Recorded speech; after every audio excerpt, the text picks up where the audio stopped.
Hi, I'm Rachel, and I'm here to talk about the 2021 GoodReads Choice Awards. This is basically my way of amping myself up to do even more reading, specifically focusing on front list titles. I made another one of these videos a few weeks ago, centering on science fiction and fantasy titles, which I will link down below. In this video, I will be focusing on the general fiction titles and historical fiction titles.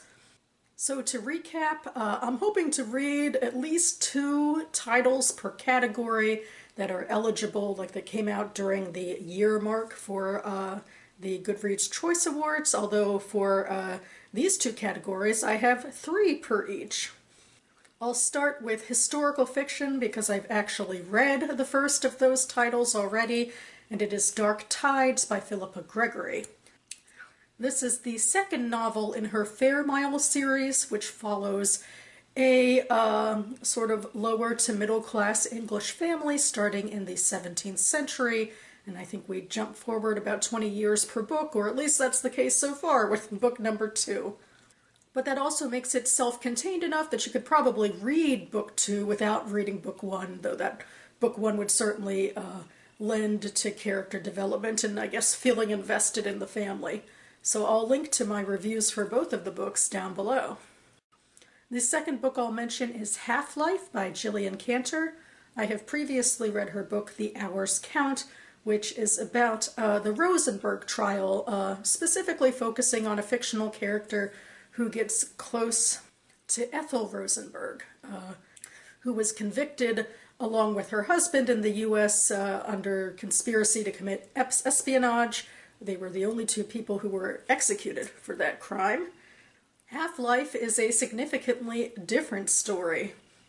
It's sort of an alternative history focusing on the life of Marie Curie. She apparently had an option back in 1891 to marry a budding mathematician, which she did not take and instead went to the Sorbonne to study chemistry and physics and change the course of science forever. But what would her life have been if she had stayed at home and pursued marriage instead, even as a woman who had the intellect for a more stimulating academic life, but in a setting where she wouldn't have been able to find that. So this book is said to probe issues of loyalty and identity, gender, class, motherhood, sisterhood, fame, anonymity, scholarship, and knowledge. And finally, I'm ending with Everyone Knows Your Mother is a Witch by Rivka Galchen. I have previously read a surreal set of short stories from her. Again, I'll link to any pertinent reviews I talk about here down below. Her latest novel, which comes out on June 8th, takes place in the early 17th century in Germany. It is a time of plague and warfare, and in this fraught environment, in a small town of Leonberg, a woman, Katharina Kepler, is accused of being a witch. I'm less familiar with probing cries of witchcraft in this part of the world versus, say, like, in Salem, Massachusetts, or in England even. But there seems to be a similar theme going on here where Katharina is known for providing herbal remedies, and her children are successful, so there could perhaps be an atmosphere of jealousy and superstition going on around her.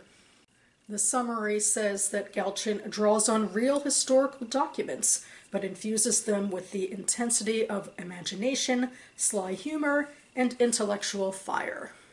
This also seems more realist, perhaps, than her short stories, but such a unique time period for me to be reading about that I am quite curious. Next, I'll move on to general fiction, starting with Whereabouts by Jhumpa Lahiri. This book comes out at the end of this month, and I've already pre-ordered it, Jhumpa Lahiri being one of my favorite authors. And this is her first novel in almost 10 years. I think it's going to be very different from her previous work. It takes place in an unnamed European town though I believe that some hints near the end of the book will place that town somewhere in Italy. She follows a protagonist, a woman, who, as the description says, is between stasis and movement, the need to belong, and the refusal to form lasting ties. There's something very Italian about this, I think. It reminds me in a way of how a lot of Elena Ferrante books are described, and Lahiri has been pretty instrumental in bringing Ferrante to international attention. And I believe since Lahiri has moved to Italy and probed a lot of the literature and translated a lot of the literature, I think it might have left a mark on her own writing. Also, it seems that she wrote this novel herself in Italian and then translated it into English herself. I guess that's an interesting relationship to have with work, because usually the translator is different from the author, a different person. And sometimes that can cause a little bit of a screen or a divide. And I'm wondering if that divide is still here, if she translated her work rather than saying that she wrote it concurrently in English. I don't know. I'd actually love to hear more about her thought process on that. Perhaps she'll, do an interview or something of that nature I could find. She does have some virtual book tour events coming up. I could link those down below as well if you're interested in finding out more. The next recent front list book that interests me in this category is Detransition Baby by Tori Peters, which is currently on the long list for the Women's Prize, and unsurprisingly is the most controversial entry, I believe, because this is penned by a trans woman. It's also the first most literary novel, I believe, to tackle themes of transgender in fiction. The story follows three characters who at least at one time have identified as female. One of them has since detransitioned back into Ames and left a relationship with another trans woman.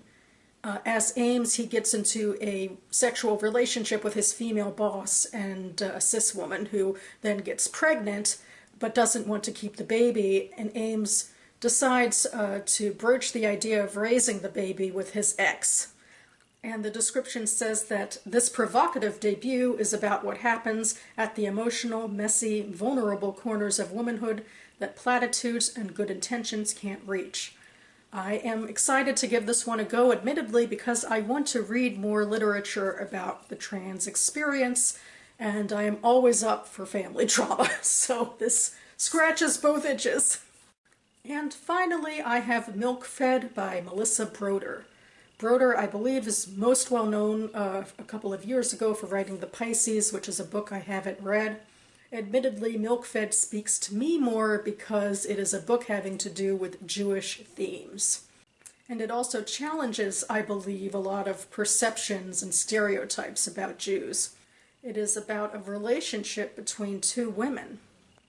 I believe that Rachel is a progressive Jew who is laboring under issues of weight anxiety that is perpetuated in large part by her mother.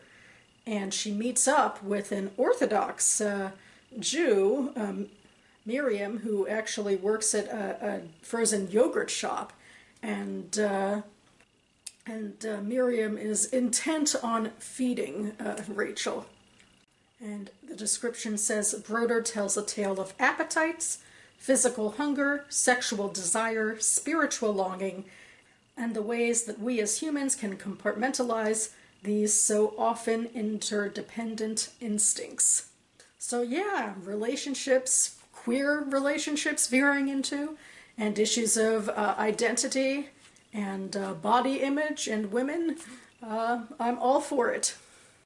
Then I thought I'd end with a book that I could technically put in the historical fiction category, but instead it feels more like fantasy. The book, like another one I just mentioned, comes out on June 8th, is The Hidden Palace by Helene Wecker, and it is in fact a sequel to The Golem and the Jinni, which was a very successful book that came out a couple of years ago, and I read for my book club. I'll link my review down below. The Golem and the Jinni are about two supernatural creatures, one from Middle Eastern lore and one from Eastern European Jewish lore. And these two creatures, both lonely and out of place, find themselves at turn of the 20th century New York.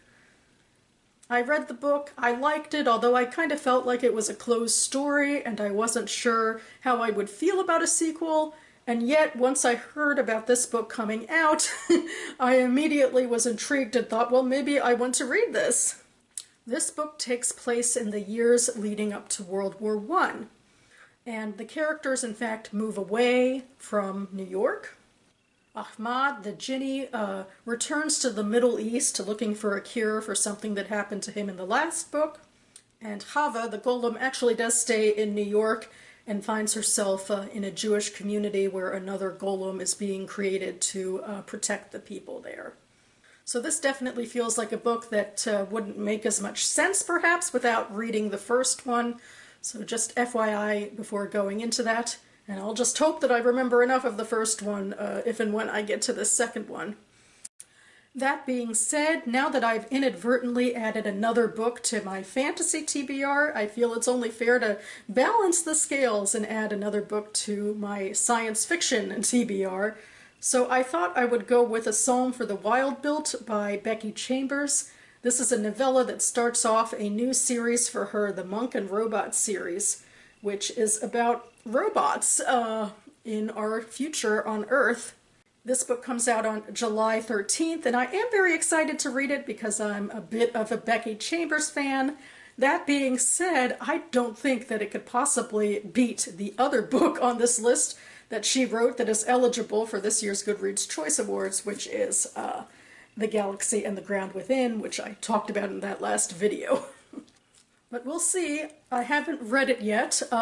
Funnily enough, I just found out that the US version of The Galaxy and the Ground Within, which is the final book in her Wayfarer series, just came out this week in the US. I thought it came out back in February along with the UK one, but apparently not.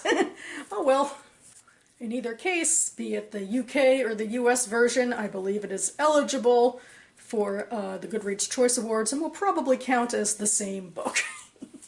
Though sadly it'll probably be categorized under the less appealing US cover, alas. So that about covers it for me now.